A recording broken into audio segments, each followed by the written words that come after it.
Hoy comienzo una nueva serie, precisamente porque entramos en la etapa en la que comenzamos como iglesia a celebrar el aniversario. Y siempre me gusta comenzar a hablar acerca de lo que la iglesia es y lo que la iglesia está llamada a hacer. Y por alguna razón el Espíritu Santo me guió a que tuviéramos una serie sobre la primera carta a Timoteo.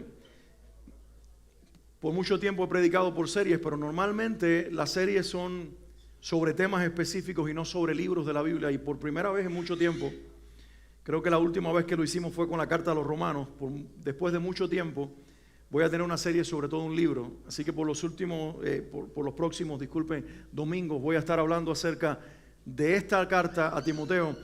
Y el título es ¿Cómo ser una iglesia que adore en espíritu y verdad? Quiero que lo digas conmigo. ¿Cómo ser una iglesia que adore en espíritu y en verdad? ¿Y por qué este título? ¿Por qué de esta carta extraemos este título? ¿Cómo ser una iglesia que adora en espíritu y verdad? Bueno, primero que todo, el significado del nombre Timoteo. Timoteo es un nombre compuesto de dos palabras que tienen un significado precioso. Teo, todos sabemos que en griego es Dios. Pero Timo o Timoi, que era la parte inicial del nombre, significa el que adora. Así que cuando tú los unes, surge un significado precioso en el nombre de este joven que fue el discípulo de Pablo, y es el que adora a Dios. Entonces, partiendo del significado de Timoteo, encontramos que el tema de la adoración y la exaltación a Dios es principal en este libro. Porque esa es la vida de Timoteo, le dio honra a Dios y cumplió para lo que fue creado. Y su madre lo llamó Timoteo porque precisamente su vida era para ser un adorador de Dios. Ahora, la carta en sí tiene un propósito y es defender la verdad, rescatar la verdad. Y de ahí nosotros, uniendo este tema con el significado del nombre, llegamos a esta conclusión que Pablo está hablándole a Timoteo, el que adora a Dios, para que construya o recupere una iglesia que se está separando de la verdad, para que pueda ser una comunidad de fe que adore a Dios en espíritu y en verdad. Entonces, por medio de cada uno de estos capítulos que vamos nosotros a recorrer en estas próximas semanas, vamos nosotros a ver cómo podemos ser una iglesia que adora en espíritu y verdad. Quiero leer los dos primeros versículos del capítulo 1, el saludo de Pablo a Timoteo. Y la Biblia dice: Pablo, apóstol de Cristo Jesús, por mandato de Dios nuestro Salvador y de Cristo Jesús nuestra esperanza. A Timoteo, mi verdadero hijo en la fe, que Dios el Padre y Cristo Jesús nuestro Señor te concedan gracia, misericordia y paz. ¿Ustedes se fijaron en el saludo de Pablo a Timoteo? ¿Sabe? No es extraño de Pablo. Más de la mitad de las cartas que Pablo escribió usa la expresión apóstol, sobre todo mencionando la primera parte, el versículo 1. Dice Pablo apóstol, pero normalmente Pablo decía apóstol por llamado de Dios, apóstol por voluntad de Dios. Pero aquí en esta carta Pablo dice apóstol por mandato de Dios. Y aquí hay una fuerza en esta palabra. Porque Pablo lo que está diciendo es: Timoteo, yo quiero que esta carta no solamente la leas tú. Yo quiero que esta sea lectura pública y que la iglesia sepa que tú no te pusiste por autoridad propia, sino que yo te envié y a mí me respalda el que me mandó, Jesucristo. Mi Padre Celestial y mi Señor Jesucristo me levantaron para ser un apóstol en su nombre, así que no camino en la autoridad de hombre, sino en la autoridad de Dios. Y eso nos da el sentido de lo que está sucediendo en este lugar, de las rivalidades que se estaban dando, de los problemas que estaban surgiendo. Y con eso en mente, quiero que nosotros hagamos una oración un momentito y le pidamos al Señor que nos hable para leer luego el resto del pasaje, por supuesto con ustedes sentados, no se asusten. Sería precioso predicarles un día todos de pie, pero bueno, así estaríamos nosotros compartiendo experiencia, pero les voy a dejar sentarse después de la oración. Oramos. Padre, en el nombre de Jesús, yo oro sobre este pasaje en el que hoy viniste a hablarnos y el Espíritu Santo quiere traernos una verdad. Señor, yo oro que ahora los ojos del entendimiento sean abiertos para entender tu palabra, que los oídos espirituales sean agudizados, que el corazón sea un depósito para tu palabra, que la conciencia se active, Señor, en el nombre de Jesús, y que cada uno de nosotros seamos bendecidos a través de este mensaje. Toda tendencia a distraernos, toda decisión de apartar nuestro corazón y nuestra mente del mensaje, ahora la traemos cautiva a Cristo y te pedimos que todos nuestros sentidos, tanto naturales como espirituales, estén abiertos y estén prestos para recibir el mensaje de tu palabra. Háblanos, Espíritu Santo. Esta es la palabra que tú inspiraste a través de Pablo. Ahora te pido que en mis labios queme y sea hablada con autoridad, con claridad y con el propósito tuyo para edificar a la iglesia. Te lo pido en el nombre de Jesús. Amén. Amén. Pueden tomar asiento, gracias. Y quiero leer ahora sí el resto del capítulo, así que si tienen sus Biblias o lo pueden hacer ahora, abrir 1 Timoteo capítulo 1. Vamos a leer un momentito los versículos del 3 en adelante. Dice la Biblia: al partir para Macedonia, te encargué que permanecieras en Éfeso y les ordenaras a algunos supuestos maestros que dejen de enseñar doctrinas falsas y de prestar atención a leyendas y genealogías interminables. Esas cosas provocan controversia en vez de llevar adelante la obra de Dios, que es por la fe. Debes hacerlo así para que el amor brote de un corazón limpio, de una buena conciencia y de una fe sincera. Algunos se han desviado de esa línea de conducta y se han enredado en discusiones inútiles. Pretenden ser maestros de la ley, pero en realidad no saben de qué hablan ni entienden lo que con tanta seguridad afirman. Ahora bien, sabemos que la ley es buena si se aplica como es debido. Tengamos en cuenta que la ley no se ha instituido para los justos, sino para los desobedientes y rebeldes, para los impíos y pecadores, para los irreverentes y profanos. La ley es para los que maltratan a sus propios padres, para los asesinos, para los adúlteros y los homosexuales, para los traficantes de esclavos, los embusteros y los que juran en falso. En fin, la ley es para todo lo que está en contra de la sana doctrina enseñada por el glorioso evangelio que el Dios bendito me ha confiado. Doy gracias al que me fortalece, Cristo Jesús nuestro Señor, pues me consideró digno de confianza al ponerme a su servicio. Anteriormente yo era un blasfemo, un perseguidor y un insolente, pero Dios tuvo misericordia de mí porque yo era un incrédulo y actuaba con ignorancia. Pero la gracia de nuestro Señor se derramó sobre mí con abundancia, junto con la fe y el amor que hay en Cristo Jesús. Este mensaje es digno de crédito y merece ser aceptado por todos, que Cristo Jesús vino al mundo a salvar a los pecadores, de los cuales yo soy el primero. Pero precisamente por eso Dios fue misericordioso conmigo, a fin de que en mí, el peor de los pecadores, pudiera Cristo Jesús mostrar su infinita bondad. Así vengo a ser ejemplo para los que creyendo en Él reciban la vida eterna. Por tanto, al Rey eterno, inmortal, invisible, al único Dios, sea honor y gloria por los siglos de los siglos. Amén. Timoteo, y pensamos que Pablo terminó, pero Pablo es como yo, dice amén y sigue. Y Pablo dice: Timoteo, hijo mío, te doy este encargo porque tengo en cuenta las profecías que antes se hicieron acerca de ti y deseo que apoyado en ellas pelees la buena batalla y mantengas la fe y una buena conciencia. Por no hacerle caso a su conciencia, algunos han naufragado en la fe. Entre ellos están Himeneo y Alejandro, a quienes he entregado a Satanás para que no aprendan a blasfemar. Yo creo que la mayoría de los que estamos aquí conocemos la frase o el dicho popular que dice: cuando el gato no está, los ratones están de fiesta. Es precisamente eso lo que ha estado sucediendo. Pablo, cuando escribe esta carta a Timoteo, es por una razón específica. El mal comenzó a ganar ventaja de algo que sucedió antes de que él escribiera la carta. Pablo había estado ministrando como apóstol a esta congregación.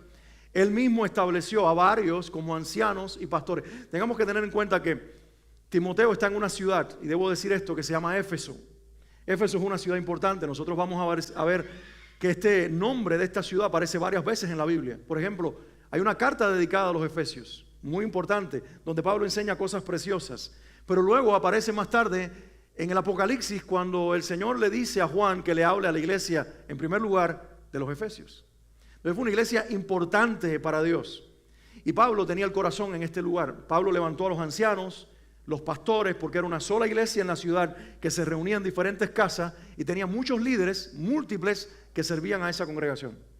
Pero Pablo en algún momento en sus viajes misioneros cayó en prisión. Y el diablo ganó ventaja. Hay una parábola que traigo a colación de Jesús que habla de un sembrador que cuando en el día sembró el trigo y en la noche se fue a dormir, vino el malo y mientras dormía el agricultor, el que cuidaba el campo, el sembrador, vino el malo y sembró cizaña. ¿Algunos de ustedes han leído esa historia, esa parábola de Jesús? Y dice que el trigo y la cizaña crecieron juntas. Por cierto, normalmente, al menos en español, decimos que cizaña es cuando alguien siembra mentira, cuando alguien habla por detrás para crear problema entre dos personas. De ahí viene el significado. Pero la cizaña es una planta, es una hierba silvestre que tiene la característica de parecerse al trigo. Y de ahí Jesús está diciendo, en algún momento en mi iglesia, la mentira disfrazada de verdad va a crecer a la par de la verdad. Los falsos discípulos van a crecer a la par de los discípulos verdaderos y van a ser tan iguales, tan parecidos, que la mayoría se va a confundir. Por eso no puedo arrancarlos antes de tiempo, porque correremos el riesgo de arrancar a muchos que son verdaderos, pero se han confundido con la verdad. ¿Me hago entender? Porque con esta ilustración de Jesús puedo explicar lo que ha estado sucediendo aquí. Se levantan algunos para enseñar una falsa doctrina y Pablo le dice a Timoteo, mira, el enemigo ha ganado ventaja. Y estas son las palabras específicas que Pablo dice. Cuando me fui a Macedonia, porque esta es la dinámica, Pablo sale de la cárcel, viene a Éfeso, ve el problemazo que existe y se va. Y cualquiera dice, Pablo se fue y dejó al pobre muchacho, jovencito, con una papa caliente en la mano. Pero no fue eso. Pablo lo que hace es que entiende que él no se va a quedar aquí solucionando un problema mientras tiene un llamado de edificar a la iglesia de los tesalonicenses.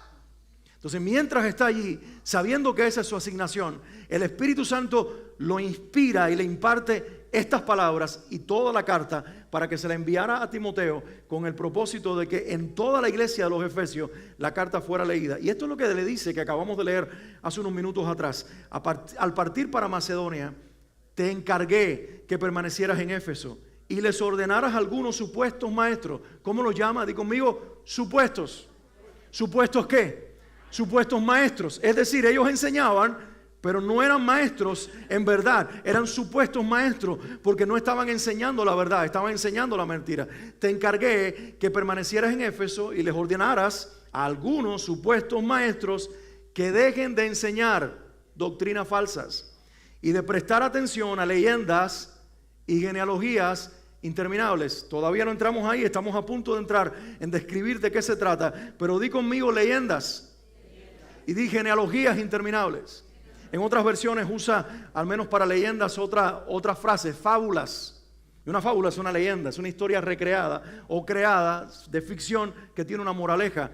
Otra versión dice mitos. Un mito es algo que aparentemente es verdad, pero es una mentira. Por ejemplo, para hablar hoy en contexto, ahora están diciendo que encontraron extraterrestres, pero la NASA dice, no, usaron huesos de gato y pieles de seres humanos para crear supuestos extraterrestres. Di conmigo, mito. Un mito es algo que aparentemente se muestra como una verdad, pero es una mentira. Y Pablo compara la enseñanza de esta gente con esas características, leyendas, mitos, fábulas y también, digan todos conmigo, genealogías. Se trabaron ahí, ¿no? Pero bueno, lo decimos juntos. Genealogías interminables. Porque eso es importante que lo veamos en algún momento. Dice, esas cosas provocan controversias en vez de llevar adelante la obra de Dios. Di conmigo, que es por la fe. La obra de Dios es por medio de ¿qué? De la fe. Hay un escritor de apellido Santayana que tiene esta frase que yo quiero compartir con ustedes. Él dice, la costumbre puede más que la razón. La costumbre puede más que la razón. Y es precisamente eso lo que vamos a ver en los próximos versículos y lo que quiero que ustedes vean conmigo, porque en esta iglesia la religiosidad se impuso. La costumbre le ganó a los creyentes de ese lugar. Y ustedes van a entender cuando yo lea estos versículos. Versículos del 6 al 7 del capítulo 1 dicen, algunos se han desviado de esa línea de conducta, se han enredado en discusiones inútiles, pretenden ser maestros, los supuestos maestros, ahora dice, ¿de qué eran? Di conmigo, maestros de la ley. No sé si están ahí en la pantalla, está saliendo, pero se los leo. Pretenden ser maestros de la ley, pero en realidad no saben ni de qué hablan, ni entienden lo que con tanta seguridad afirman. ¿Por qué hablo de esta frase que la costumbre puede más que la razón? Porque bien dijo un teólogo en siglos anteriores, el hombre es incurablemente religioso. Es decir, nosotros no nos podemos curar de la religiosidad que tenemos dentro. Hay una tendencia en el ser humano a resolver nuestro problema espiritual o nuestra necesidad espiritual con costumbres, con ritos. Es más fácil meternos en una religión de costumbres, de ritos, de ceremonias, de mandamientos, etcétera, etcétera, porque así resolvemos el problema de nuestra conciencia espiritual. Y creemos que con ciertas fiestas al año, ciertas ceremonias y ciertos ritos que yo continúe practicando a lo largo de mi vida, resuelvo mis cuentas con Dios mientras vivo a mi manera, como Frank Sinatra. Y es precisamente eso lo que está pasando aquí. Miren, qué curioso. Esta es una iglesia que seguro la mayoría no eran judíos, eran gentiles como nosotros. La mayoría de ellos no tenían, al menos que pudieran probar, un trasfondo israelita, judío. No venían de Israel, por lo tanto, no sabían nada acerca de la ley. Pero el problema que había surgido es que se habían levantado de dentro de la iglesia algunos maestros. Pablo lo profetiza, de hecho, en Hechos 20, dice, dentro de ustedes algunos se levantarán y enseñarán herejías y falsas doctrinas. ¿Y qué era lo que enseñaban que Pablo llamaba una herejía? Nada más y nada menos que judaísmo. Habían venido muchos a diferentes iglesias que Pablo había fundado y les dijeron, Pablo les dijo que lo único que ustedes tienen que hacer es creer en Jesucristo y que eso implica arrepentimiento por la fe y que eso es todo para vivir en el Espíritu y ya no tienen que hacer más nada. No. Hay algo más. Y los creyentes y las personas de la iglesia que tienen esa costumbre o esa tendencia a la religiosidad, le prestaron rápido el oído a estos maestros y le dijeron, sí, ¿de qué se trata? Tienen que circuncidarse los varones. Tienen que guardar el sábado como el día del Señor. Tienen que dejar de comer lechón. Tienen que dejar de comer las comidas, ya no langostas, ya no camarones. Eso no está en la ley de Dios. Ahora ustedes tienen que vestirse de cierta forma, guardar las lunas, los días nuevos y todas las costumbres de nuestra religión judía. Porque sí, Cristo es el comienzo de la fe. Pero ustedes tienen que ahora volverse judíos. Ese era el problema. Y ustedes dirán, ¿qué tiene que ver eso con nosotros? Tiene que ver mucho. Porque hoy en día toda Latinoamérica y los Estados Unidos está bombardeado por un sinnúmero de personas que no son judíos, pero que sin embargo están guardando el judaísmo.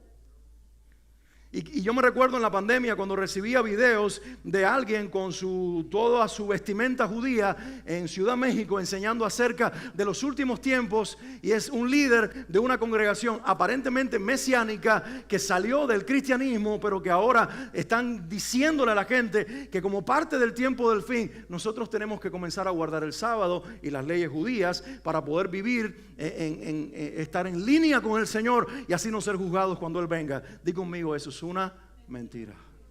Eso aplica para los judíos, eso aplica para los israelitas, pero Pablo es claro, él es más judío que ningún otro, él es de la tribu de Benjamín, él fue entrenado por los mejores maestros del fariseísmo, pero aquí está este hombre que tuvo un encuentro con Jesucristo y tiene un mensaje para la iglesia no judía, y es esta: Cristo Jesús es el único que puede arreglar nuestras cuentas con Dios. La salvación es por medio de Jesucristo, y el que cree y se arrepiente en Él recibe el perdón de sus pecados. Dale un aplauso al Señor Jesús. Quiero hacerte una pregunta. ¿Qué es más fácil? ¿Creer por gracia o guardar la ley? Mira, cuando se escucha así todos decimos, creer por gracia. Creer que Jesucristo, cuando yo creo en Él y me arrepiento, me perdona y así tengo una vida eterna con el Padre. Pero saben, en la práctica es más difícil. En la práctica es más difícil porque tú y yo ya comprobamos que vivir en la gracia no es hacer lo que nos venga en gana, eso es vivir en desgracia. Ya tú y yo comprobamos que abrirle el corazón a Jesucristo y decirle, sé el Señor de mi vida, eso implica darle permiso al Espíritu Santo para comenzar una reforma de adentro hacia afuera. ¿Estamos de acuerdo? Que confesar a Jesucristo con los labios como Señor de nuestras vidas es invitar al Espíritu Santo a venir a vivir aquí. Y cuando el Espíritu Santo llega, es como las mujeres que están viendo, o como las personas, porque quizás yo soy de ese tipo de personas siendo un hombre, que si algo está fuera de lugar, vengo y lo pongo donde creo que estaba y vengo ordenando, y el Espíritu Santo entra a nuestra casa, entra a nuestra vida a empezar una reforma de orden, de transformación, de cambio, y eso a veces molesta. Por eso la mayoría de estos cristianos que eran efesios, no eran judíos, cuando llegó esta doctrina, le fue fácil despertar el oído y decir, cuéntanos, porque me parece que es mejor guardar el sábado y renunciar al lechón que ser marido de una sola mujer, por ejemplo, que ser padre de familia, que hablar la verdad y no la mentira, que trabajar no para el Señor, a trabajar para el Señor y no para los hombres, que proponerme hacer lo mejor que haga en mi vida laboral, en mi vida familiar, en todos los aspectos, que no voy a tomar el dinero del otro, que no me voy a emborrachar en las fiestas que celebran en mi ciudad, que no voy a andar por las calles como andaban en mi ciudad, en Éfeso, en aquellos días, celebrando las fiestas a la diosa Diana, donde las personas estaban completamente fuera de su control, bajo el efecto del alcohol y de la locura de la celebración. Y muchos cristianos se metían allí. Entonces era más fácil regresar y practicar algún rito, hacer algún sacrificio, guardar el sábado y arreglar las cuentas con Dios por medio del judaísmo que se les había impuesto, que prestarle el corazón y la conciencia a Jesucristo para ser transformados. Por eso, más de 20 siglos después, todavía se sigue colando la misma mentalidad en nuestras iglesias, porque es más fácil guardar un ritual que entregarle el corazón al Espíritu Santo para ser transformados. Cuando se menciona que es más fácil vivir por ley o vivir por gracia, todos diremos vivir por gracia, si no lo entendemos. Pero cuando entendemos que gracia no es una licencia para pecar, sino un permiso al Espíritu Santo para transformarnos y vivir de acuerdo a la mentalidad de Dios y a la voluntad de Dios y darle la espalda a nuestras tendencias humanas, eso es difícil, por no decir imposible, a menos que esa reforma la comience y la termine el Espíritu Santo, y aún así nos va a costar. Ahora, la otra razón por la que esta gente le abrió el oído, yo pienso, al menos meditando un poquito en el ser humano, y creo que todos estamos hechos del mismo material, y es que nos gusta a nosotros tener la última revelación de Dios. Y llegó alguien y les dice, Pablo vino y les enseñó que solamente Jesucristo es en el que ustedes tenían que creer para ser salvos. Sí, él nos dijo eso. Nosotros tenemos la última revelación. Y rápidamente el interés del ser humano se despierta. No me diga, ¿hay algo más? Sí, claro. El hombre que se circuncida es más bendecido que el que no se circuncida. La iglesia que guarda el sábado es más santa que la que no lo hace. Los que comienzan ahora a dejar de comer las comidas que ustedes comen y abandonar la cultura que ustedes tienen, déjame decirles, van a ser mejores que el resto. Y comienzan a decir, wow, esto de ser el que tiene una revelación mejor que los demás,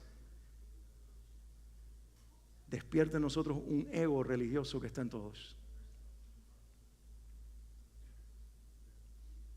Y eso es lo que ha pasado siempre.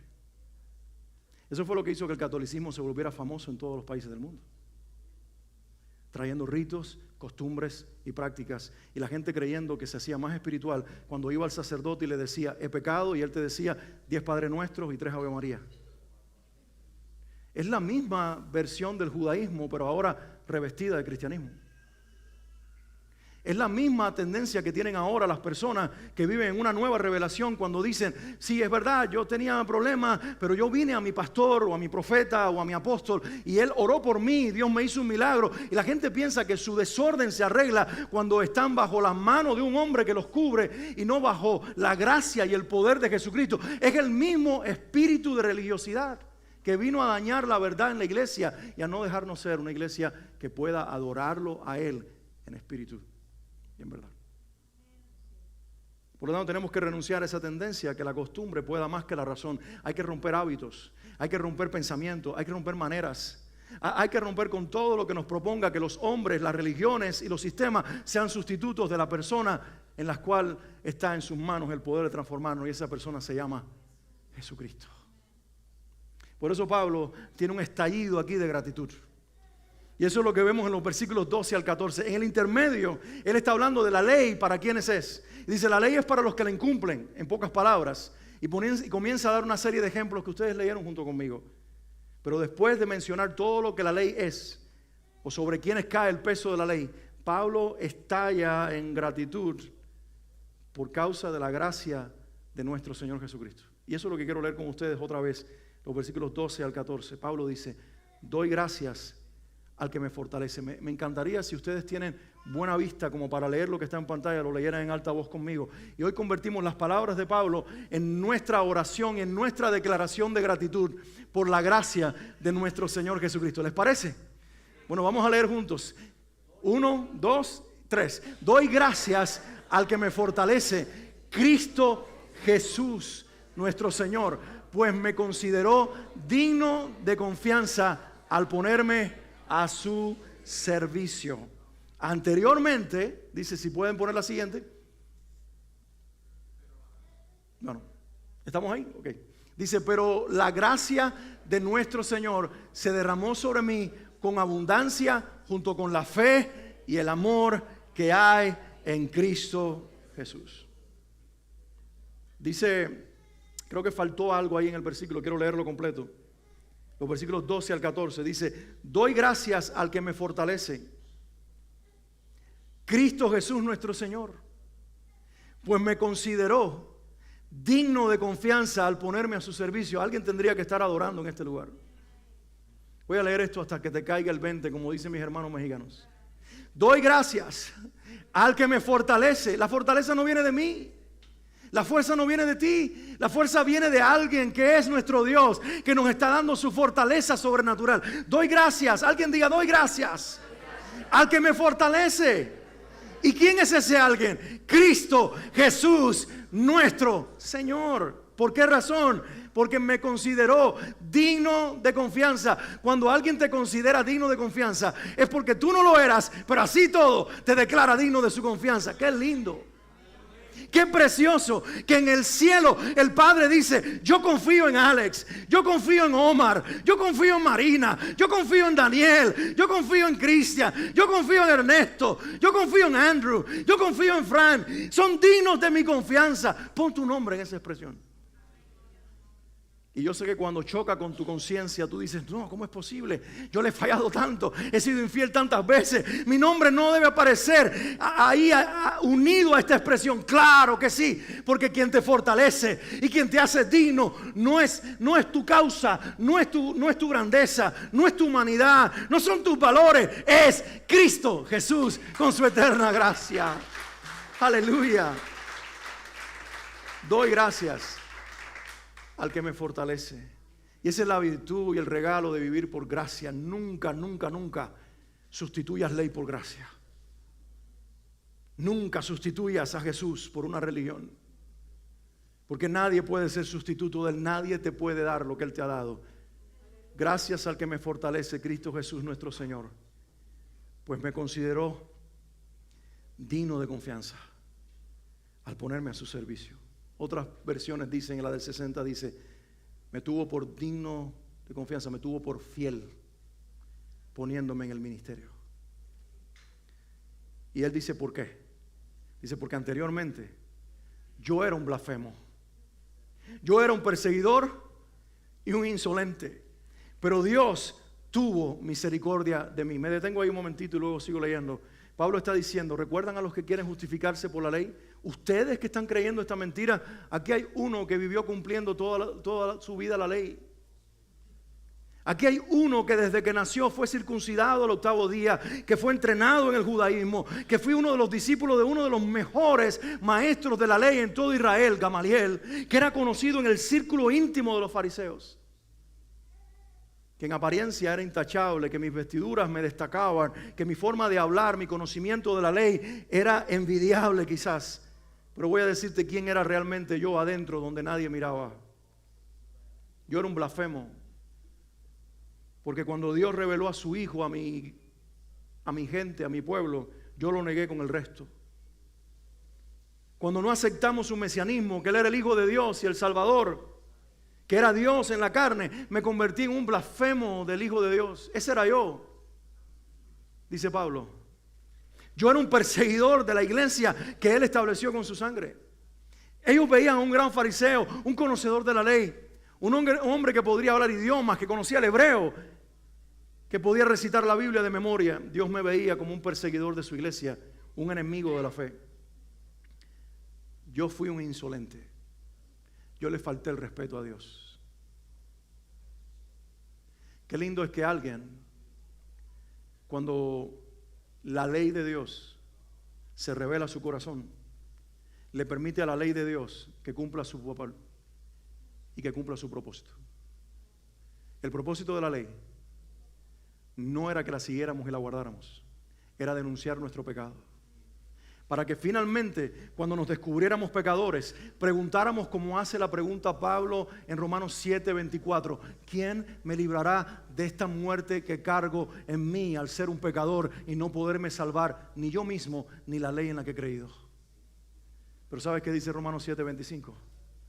Doy gracias a Dios por medio de mi Señor Jesucristo. Por lo que años de ley no pudieron cambiar, un encuentro en el camino a Damasco con esa persona me cambió para siempre.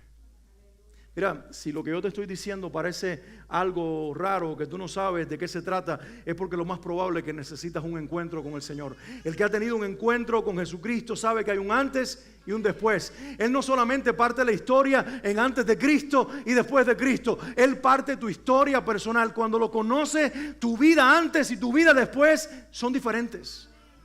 Cuando lo conoces, todo cobra sentido. Cuando lo conoces, lo que te acusaba deja de acusarte. Tus problemas sin resolver se resuelven. Tu pecado que te aplastaba como si cargaras un cadáver encima es quitado. Tu culpa es removida y la conciencia de perdón y de reconciliación con Dios se vuelve parte de tu experiencia. Y junto con eso ocurre el milagro del nuevo nacimiento. El Espíritu Santo lo produce. Lo llama la renovación de vida en Romanos 6, el apóstol Pablo. Es el Espíritu produciendo un deseo por la voluntad de Dios.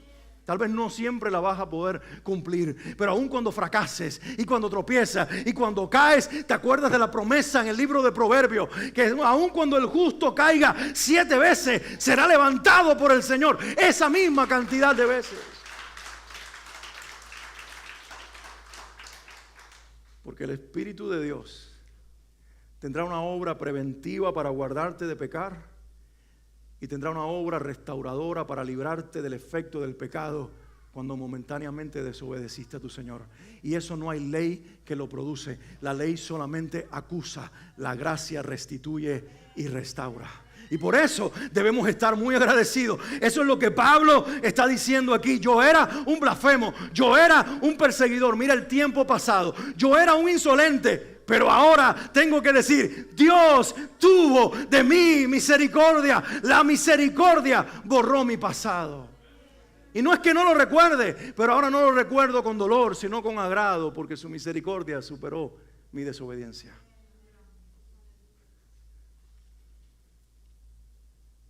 Yo era un incrédulo. Yo actuaba con ignorancia. ¿Alguien se identifica con Pablo? Pero la gracia de nuestro Señor. Mira qué precioso, porque Pablo ahora habla en plural. La gracia, di conmigo, de nuestro Señor se derramó sobre mí. Qué lindo que esta gracia no es de un Señor que solamente es mío. También es el Señor del que está ahora a mi derecha. Y también es el Señor del que está al otro lado, a mi izquierda. Y es el Señor del que está delante y del que está detrás. Y es el Señor de miles y cientos de miles de personas que han confesado su nombre. Esta gracia no es exclusiva. Esta gracia es inclusiva. Esta gracia tiene que ver con todo el que le ha confesado como Señor y Salvador. El que le abre el corazón, en ese momento se convierte en una vasija, en un depósito de la gracia de Dios, en un vessel donde el Señor deposita su gracia. La gracia de nuestro Señor se derramó sobre mí. Y conmigo, con abundancia. Porque no era gracia solamente para ese momento, era gracia para todo lo que venía por delante. Ya había gracia para tu pecado futuro, ya había gracia para tus desobediencias de mañana, ya había gracia para todos tus errores en el camino. Ya la gracia vino a vivir dentro de ti en la persona del Espíritu Santo para cubrirte, para guardarte, para instruirte, para levantarte, para cambiarte, para perdonarte, para transformarte, para formar en ti a esa mujer y a ese hombre que Cristo diseñó antes de que existieras. ¿Cuántos dan un aleluya y un alabanza a nuestro Dios en este lugar? Dice que lo hizo junto con la fe y el amor que hay en Cristo Jesús. Una iglesia solamente puede adorar en espíritu y en verdad cuando Jesucristo está en el lugar que Él siempre ha estado, en el centro, en el trono. No lo sustituyas por nada ni por nadie. No lo cambies por ninguna otra cosa. No pongas en su lugar a nadie ni a nada más, ningún líder religioso, ninguna enseñanza de hombre, nada que alguien escribió en un libro, ninguna prédica de YouTube, ninguna predicación de Alex, nada ni nadie puede ocupar el lugar de Jesús. Nadie puede ocupar ni tan siquiera la ley que Dios le dio a Moisés. Era simplemente una institutriz, era una nana para acompañarnos hasta presentarnos a Jesucristo. Pero cuando ya Él entró en escena, la atmósfera cambió, porque ya no éramos niños instruidos, sino ahora hijos adoptados por la gracia de Jesucristo. En medio de toda esta gratitud y de toda esta verdad que Pablo está revelando, hay un estallido de alabanza que lo vamos a leer al final. Pero al final, ustedes se dieron cuenta que después del amén, él siguió hablando, ¿verdad? Es porque Pablo tenía una advertencia final para Timoteo. Y lo que en pocas palabras le estaba diciendo es: nunca debes dejar o nunca debes bajar la guardia. Nunca debes confiarte. Nunca debes pensar que porque llevas demasiado tiempo de cristiano, ya eres invulnerable, ya eres impenetrable, ya el enemigo no te puede engañar. Porque hemos visto demasiados que estaban aquí arriba siendo líderes usados por Dios internacionalmente, que hoy desaparecieron de la escena y están arrastrados en sus propios errores y pecados, porque en algún momento la confianza en sí mismo y el depender de su fe les hizo creer que ellos podían permanecer. Pablo tiene una advertencia similar, y yo voy a leer la que le hace a Timoteo aquí, pero tiene una advertencia similar para la iglesia en los Corintios, y él dice: si alguno cree que está firme, mire que no caiga. Y alguien dijo en una ocasión, y esa imagen nunca se me ha borrado: cuando tú estás de pie, sobre todo sobre una plataforma, es fácil caer cuando una fuerza mayor de abajo viene y te ala. Omar, ¿quieres venir un momentito? Y tú vas a usar ahora, no toda tu fuerza, brother, porque tengo miedo a esa fuerza, pero tú vas a tratar de llevarme hacia donde tú estás, vas a alarme. Y esto es obvio, siempre va a pasar. ¿Por qué? Porque yo creía que yo estaba firme porque estaba sobre mis pies. Pero alguien dijo: cambia la postura y ponte de rodillas. Ven, Omar, un momento. Es más difícil. No, yo me aguanto aquí. Hazte idea que este es Cristo. Ala. Él lo puede lograr si quiere, pero es muy difícil que me lleve de este lugar. Y este es el símbolo de ¿qué? De la dependencia y de la humildad. Esto quiere decir que yo me bajé, que yo me hice pequeño. Esto quiere decir que ahora yo reconocí que yo no soy el grande, que yo no puedo permanecer de pie, que yo no puedo confiar en mi capacidad para poder permanecer firme, que yo confío en la capacidad del Señor para que cuando fuerzas externas, y sorry por usarte como ejemplo de enemigo, pero que no lo eres, pero cuando fuerzas externas que representan o son usadas por el enemigo para arrastrarte en la dirección de ellos vengan, tú te encuentres afirmado en el piso donde Dios te quiere, porque el humilde es al que Dios mira de cerca, al orgulloso lo mira de lejos. La mentira prolifera como las bacterias en lugares propicios, y el lugar propicio para la mentira es donde abundan los corazones orgullosos. Gente sedienta de ser grande, gente sedienta de querer ser reconocido, de tener nombre, de tener títulos, de tener la última revelación, the ultimate revelation. I have the ultimate revelation. Y eso lo escuchamos muy a menudo. Pay attention to me, I will show you. Típicos predicadores, ¿verdad? Te voy a mostrar lo que nadie te ha enseñado. Y cuando yo escucho eso, apago. Porque ya uno hace 2000 años me enseñó lo que nadie jamás me podrá enseñar. Se llama Jesucristo. Se llama Jesucristo. Por lo tanto, una última advertencia Pablo le hace aquí en este capítulo a Timoteo y a nosotros a través de él. Nunca bajes la guardia. Mantente alerta. Y mira cómo se lo dice. Timoteo, hijo mío, te doy este encargo porque tengo en cuenta las profecías que antes se hicieron acerca de ti. Y mira las dos expresiones que usa. Número uno, una muy afectiva, hijo mío. Está en el corazón de Pablo, Timoteo. Lo quiere mucho.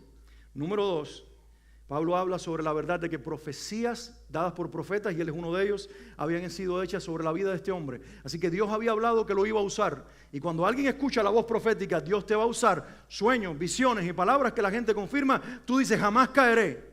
Pero Pablo dice, no des por sentado nada de eso.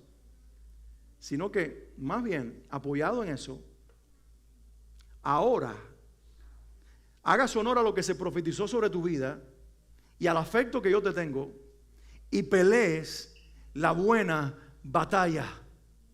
Tienes que tener corazón de león. Tienes que ser guerrero, no contra el vecino ni el hermano de la iglesia, contra la mentira, contra el diablo disfrazado de verdad, contra el engaño que sustituye a Cristo y lo baja de ser el centro. Debes mantenerte en la fe y tener, esto es muy importante, una buena conciencia. Di conmigo, una buena conciencia. ¿Por qué esto es tan importante? Mira cómo le pone énfasis en lo que sigue. Dice, por no hacerle caso a su conciencia, algunos han naufragado en la fe. Y pone el ejemplo de Himeneo y Alejandro. Dice, a quienes entregué a Satanás para que no aprendan, o para que aprendan a no blasfemar. Dice, por no prestarle atención a su conciencia, algunos han naufragado. ¿Qué es la conciencia? La conciencia es algo que Dios nos dio a todos, que quizás es una facultad espiritual, pero que está ligada a nuestro cerebro y a nuestras capacidades racionales, que es parte de nuestra capacidad para percibir y darnos cuenta de situaciones que pueden ser buenas o malas, que nos advierte frente al peligro, que nos advierte frente a lo que nos puede destruir. Escúchenme todo, algunos, y yo no estoy de acuerdo con eso, le llaman a la conciencia el policía invisible que vive dentro de nosotros. Y a mí no me gusta llamarlo así. ¿Sabes por qué? Porque nosotros sabemos que cuando la policía te persigue es porque te quiere preso. Y si yo tengo un policía adentro que me está persiguiendo y me está alertando, es porque a lo mejor me quiere meter preso y por eso no le presto atención. Yo veo la conciencia como el mejor aliado que tiene el Espíritu Santo en mí. Yo veo la conciencia como algo que nunca se durmió en el espíritu del ser humano y que siempre está latiendo por la voluntad del Padre, que siempre está deseando lo que Dios quiere. La conciencia es ese aliado que el Espíritu Santo tiene en ti. Es lo primero que se activa cuando tú ves algo, cuando reaccionas a una situación. Es ese olfato que te hace decir, aquí algo no está bien. Esta persona habla lindo, usa la Biblia, usa los versículos de la Biblia, pero no sé, yo percibo que detrás de esta persona hay engaño. No sé si te ha pasado. Esa es tu conciencia. Él está diciendo lo correcto, pero yo lo siento incorrecto. Tienes que orar y no bajar la guardia, porque cuando esa persona comience a halagarte y a decirte, eres grande y nunca pequeño, eres fantástica, eres increíble, te va a comer el cerebro y tu conciencia se va a dormir y se va a empezar a dormir y se va a dormir y va a terminar un momento cauterizada. Y cuando la conciencia ya no está en alianza con el Espíritu Santo, eres vulnerable. Y una vez más, ¿qué usó el enemigo para hacerte vulnerable a la mentira?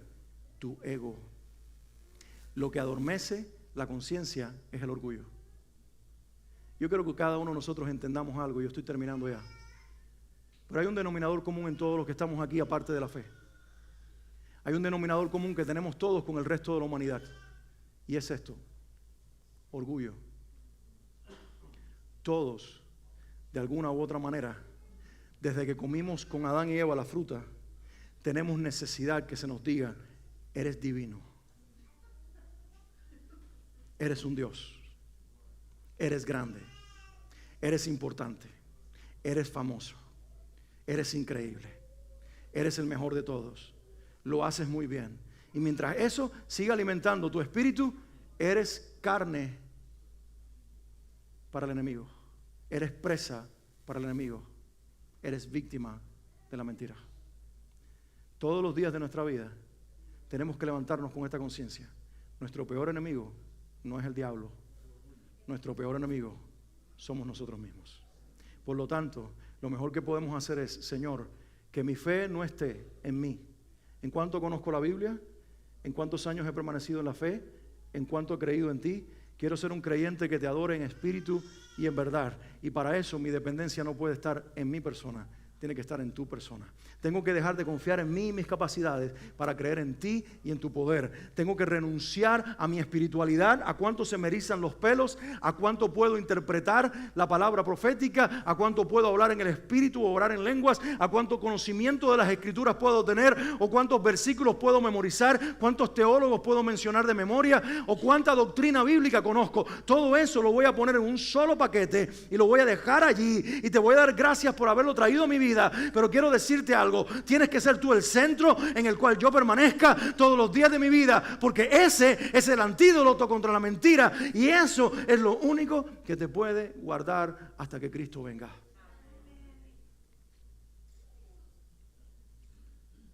Y por eso en algún momento en este pasaje, en el versículo 17, antes de esta advertencia final, pensando en Jesucristo y en el poder que tiene para guardarnos, y en Jesucristo y en el poder que tuvo para perdonarlos, Pablo tiene un estallido de alabanza. Y yo quiero leerlo con ustedes, lo que dice el versículo 17. Dice: por tanto, al Rey eterno. Deberíamos hacer una canción de esto. Si es que esta no es una canción de Pablo. Porque algunos creen que este es un himno que Pablo estaba cantándole al Espíritu Santo, y que estaba cantándole al Padre, y que estaba cantándole al Hijo. Por tanto, al Rey eterno, inmortal, invisible, al único Dios, sea honor y gloria por los siglos de los siglos. Amén. ¿Qué tal si lo decimos juntos como una exaltación a nuestro? Por tanto, al Rey eterno, inmortal, invisible, al único Dios, sea honor y gloria por los siglos de los siglos.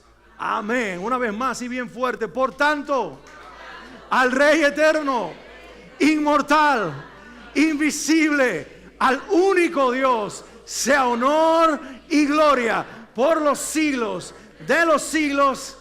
Amén. Aleluya. Quiero que te pongas de pie. Y quiero que cada uno de nosotros hoy le demos honra y gracias a nuestro Señor Jesucristo. Nadie puede sustituir su lugar en nuestras vidas. No podemos cambiarlo por ley de hombres, no podemos cambiarlo por leyes, por interpretaciones humanas, no podemos cambiarlo por doctrinas creadas, no podemos cambiarlo por rituales y ceremonias. No podemos cambiarlo por formas y apariencias. Él tiene que ser el único. Por tanto, al Rey eterno, invisible, inmortal, al único Dios verdadero, sea gloria, honra y honor por siempre y siempre. Quiero que lo adores con todo tu corazón. Si algo quiero despertar el Señor en esta serie que vamos a tener sobre esta carta, es que nosotros seamos profundos en adorarle. Él quiere despertar en ti una conciencia de gratitud. Él quiere despertarte a la realidad que nadie te pudo dar el lugar que tienes, solo uno, Jesucristo. El Señor quiere casi que nos pase lo mismo que a Juan, cuando descubrió en el cielo que nadie podía abrir aquellos sellos, y lloraba sin consuelo, hasta que el ángel le dijo: no llores, el león de Judá, la raíz de David, el Cordero de Dios ha vencido. Que nunca nadie nos arrebate esa expectativa por Cristo. Que nunca la iglesia pierda ese amor puro y real por el Señor de nuestras vidas. Que no lo cambiemos por fiestas ni por comidas. Que no lo cambiemos por tradiciones ni por costumbres. Que no haya una revelación que sea más grande que la que Él mismo hace de sí. Nuestra fe es simple, pero es poderosa. Cristo Jesús vino a salvar a los pecadores, y de ellos yo era el primero. Por lo tanto, al Rey eterno,